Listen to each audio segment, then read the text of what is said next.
Si Isabela Rivera ay palaging nanonood lamang mula sa gilid. Habang ang kanyang mga kaibigan ay sumusuong sa mundo ng pakikipag-date, siya ay komportableng nakakubli sa mga pahina ng kanyang mga paboritong nobelang romantiko. Ang high school ay puno ng mga sayawan, mga lihim na crush, at bulong-bulungan. Ngunit mas pinipili ni Isabela ang tiyak na kagandahan ng katang-isip na mga kwento ng pag-ibig kaysa sa magulong realidad ng totoong relasyon. Madalas siyang mangarap ng pag-ibig ngunit natatakot sa kahinaan na kaakibat nito. Nagbago ang lahat nang ibinigay ng kanyang matalik na kaibigan na si Mia Thompson ang isang makulay na libro sa kanyang mga kamay isang Biyernes ng hapon.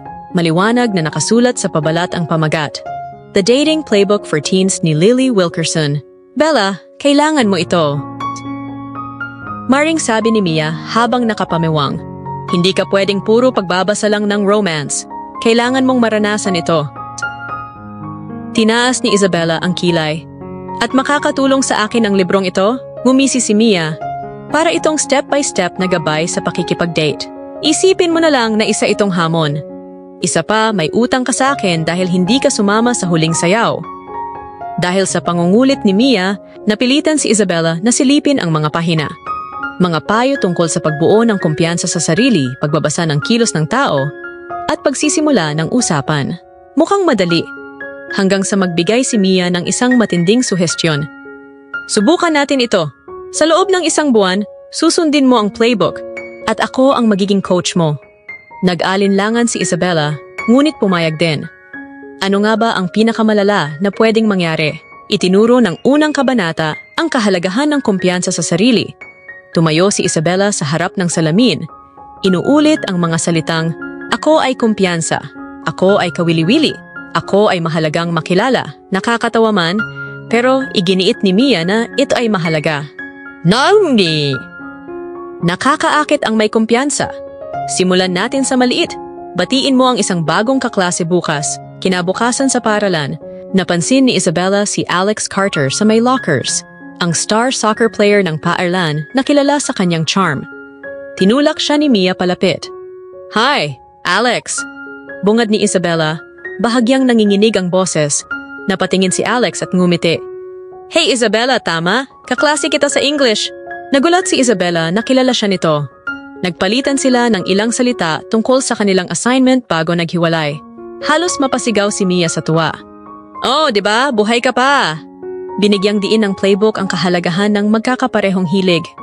Natuklasan ni Isabela na mahilig si Alex sa photography. Isang hilig na lihim din niyang kinahihiligan. Naglakas loob siyang tanungin si Alex tungkol sa kanyang photo project. Nagliwanag ang mga mata ni Alex. "Mahilig ka rin sa photography? Baka pwede mo akong tulungan pumili ng mga lugar para sa portfolio ko." Hindi nagtagal, magkasama na silang gumagala sa bayan, kumukuha ng litrato sa mga parke at pader na puno ng graffiti.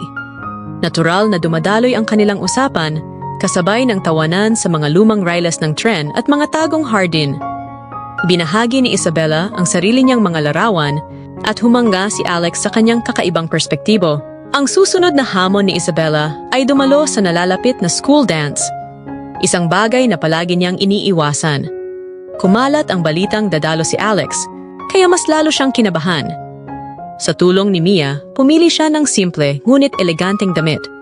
Nanginginig sa nervyos, ngunit pagdating niya sa sayaw, sinalubong siya ni Alex ng ngiti. "Ang ganda mo, gusto mong sumayaw?" Sa ilalim ng kumikislap na mga ilaw, unti-unting naglaho ang mga aral ng playbook.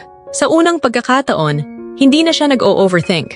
Isa lang siyang dalagang sumasayaw kasama ang lalaking gusto niya. Nawala ang musika sa kanyang pandinig habang sila'y nagtatawanan at umiikot sa dance floor. Lumipas ang mga linggo at lalong naging malapit sina Isabela at Alex. Madalas silang mag-text hanggang hating gabi, magpalitan ng inside jokes at nagplano pa ng mini photo exhibit para sa kanilang art class. Ngunit nagsimulang gumapang ang guilt kay Isabela. Playbook. Interesado ba si Alex sa kanya o sa bersyon ng sarili niyang binuo gamit ang gabay? Kinain siya ng konsensya hanggang sa nagpasya siyang aminin ang lahat. Isang hapon, sa ilalim ng kanilang paboritong punong oak, inabot ni Isabela ang libro kay Alex. "Kailangan kong maging totoo. Sinusunod ko ito para matutong makipag-date. Akala ko kailangan ko ito para maging interesante." Binuklat ni Alex ang libro at tumawa ng mahina. Alam mo, gusto na kita bago pa man ito. Hindi ito ang nagpaka-interesante sa'yo. Ikaw mismo. Pero, aminado ako, maganda rin ang ilang tips dito. Naramdaman ni Isabela ang kaginhawaan. Napagtanto niyang ang playbook ay naging kasangkapan, hindi isang maskara. Ang tunay nilang koneksyon ay higit pa sa anumang patakaran. Pagkalipas ng isang buwan, isinara ni Isabela ang playbook at itinago ito sa kanyang estante. Hindi na niya ito kailangan. Natutunan niyang ang tunay na koneksyon ay nagmumula sa pagiging totoo. Lalong tumibay ang samahan ni Isabela at Alex. Nagsimula silang gumawa ng joint photography blog, pinagsama ang kanilang estilo.